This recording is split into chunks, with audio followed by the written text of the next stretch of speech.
The 21st century has begun. What changes do you think this new century will bring? Use examples and details in your answer. Man, through the ages, has undergone many changes from the time when he depicted a herd of mammoths on the walls of his cave to these days when he can create beautiful pictures and even make coffee by use of computer technologies without leaving his favorite chair. The 20th century made huge steps in developing computer technologies and reached many goals that made our life much easier. What should we expect in the 21st century?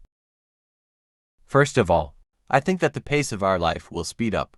We will move faster from one place to another, from one continent to another using high-speed jet airplanes.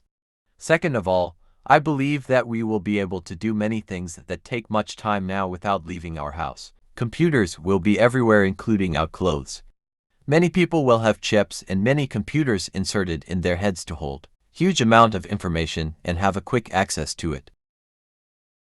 But what will be the most amazing thing in the 21st century is the flights to the outer space and Mars that will be available to all people.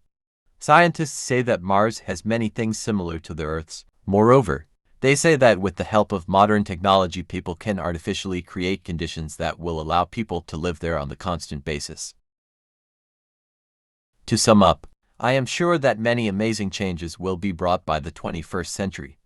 Furthermore, I think that with the help of the contemporary technologies, people can do many things that were even difficult to imagine a century ago. So, nowadays it is rather difficult and even impossible to imagine all changes that will happen in the next decades. Some people say that advertising encourages us to buy things we really do not need. Others say that advertisements tell us about new products that may improve our lives. Which viewpoint do you agree with? Use specific reasons and examples to support your answer.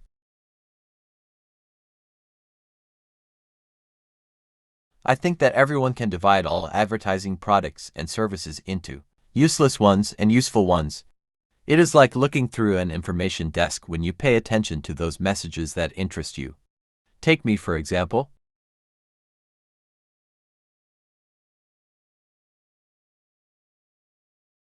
I do not like jewelry. It does not mean I do not have it at all. I have a couple of inexpensive rings as gifts from my parents. I just think people pay too much attention to this stuff. I believe it is the result of mass advertising.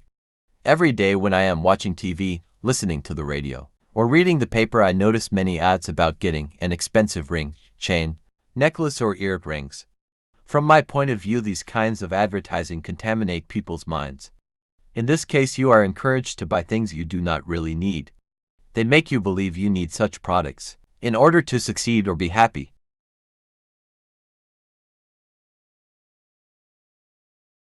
From the other side, I think that advertisements of the new detergents with up-to-date formulas to help you maintain your cloth in perfect conditions, the new cars, with some extra features that make your traveling more comfortable, and sports goods that make your life healthier may help you to improve your life.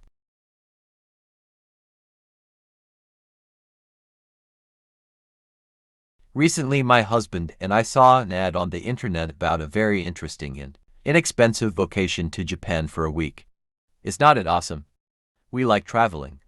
So now we are planning to find out more about it and, maybe, make reservations. I believe that without advertisements we would be unaware about plenty of opportunities that may make your life happier, easier, and less stressful.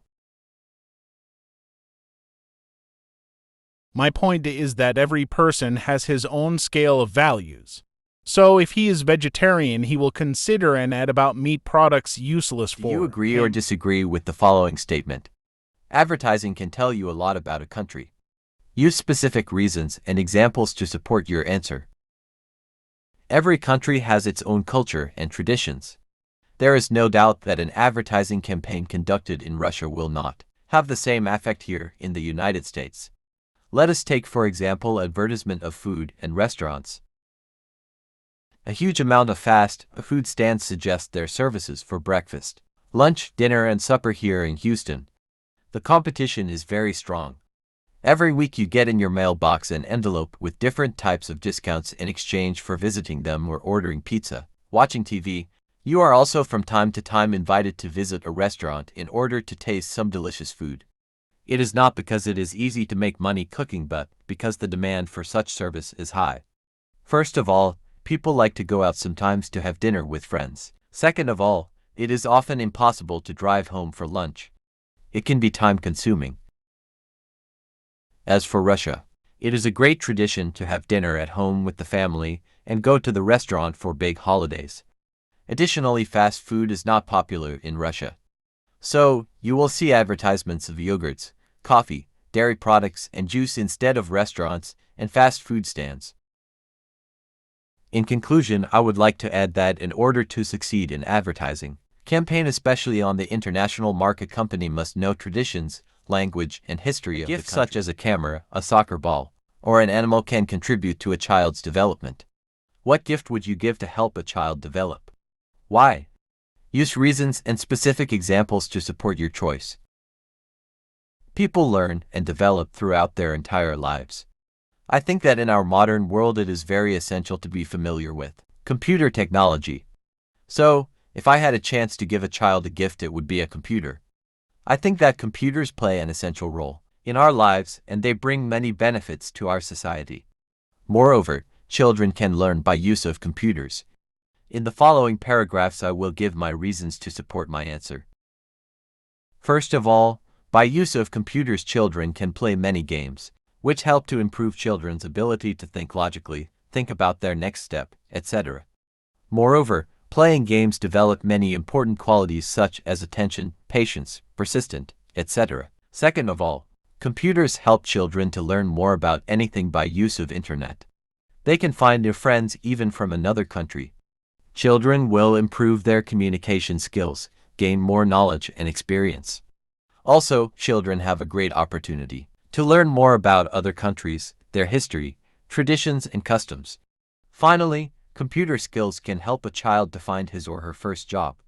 A child can find an ad in the internet about a job offer, or he or she can make a resume and place it in the internet. Personally, I think it is a great experience and big step forward towards a future career.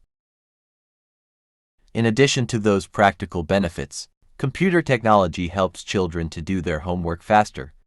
They can type their data into the computer, easily check the grammar, correct mistakes, and then print it out. Moreover, there are plenty different kinds of educational programs that can help children learn how to read, write, draw, and even how to behave and speak a foreign language. To sum up, I believe that children should learn how to use computer because this knowledge will help them in the future to be more self-confident and enterprising. Furthermore, computers can greatly improve and simplify their lives if children know how to use them. Would you prefer to live in a traditional house or in a modern apartment building? Use specific reasons and details to support your choice. If I was asked where would I prefer to live, in a traditional house or in a modern apartment building, I think I would hesitate to answer. This question, from my point of view, is a controversial one. In the following paragraphs I will analyze both these options and present my view. From the one side, living in a modern apartment building brings many benefits.